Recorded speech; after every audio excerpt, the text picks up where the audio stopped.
ये कहानी है जालौर के वीर राजपूत राजकुमार वीरमदेव जी की।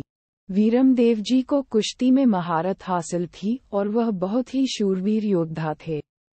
उनकी प्रसिद्ध दूर दूर तक थी। मेवाड़ के पास ही जबालीपुर, वर्तमान जालौर के सोनगरा चौहान शासक कान्हड़ देव जी का पुत्र वीरमदेव जी दिल्ली दरबार में रहते थे। तो खिलजी की बेटी शहजादी फिरोज को वीरमदेव जी से प्यार हो गया।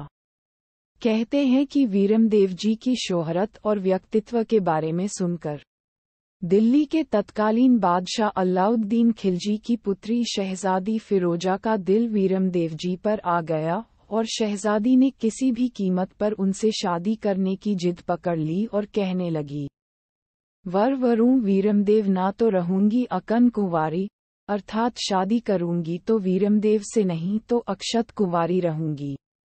बेटी की जिद को देखकर अलाउद्दीन खिलजी ने अपनी हार का बदला लेने और राजनैतिक फायदा उठाने की सोचकर अपनी बेटी के लिए जालौर के राजकुमार को प्रणय प्रस्ताव भेजा।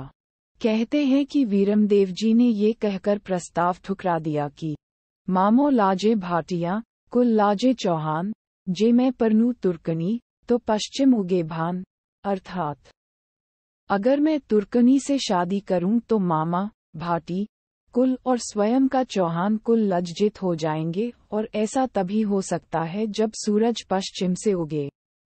इस जवाब से आग बबूला होकर अलाउद्दीन ने युद्ध का ऐलान कर दिया। कहते हैं कि 1 वर्ष तक तुर्कों की सेना जालौर पर घेरा डालकर बैठी रही, फिर युद्ध हुआ और किले की हजारों राजपूतानियों ने जौहर किया।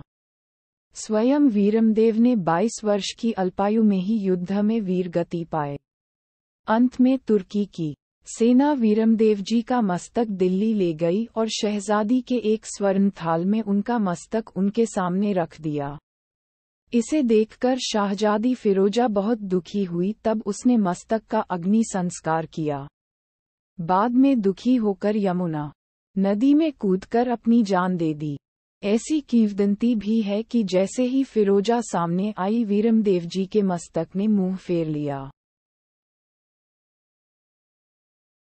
यदि कोई गलती हुई है तो माफी चाहता हूँ।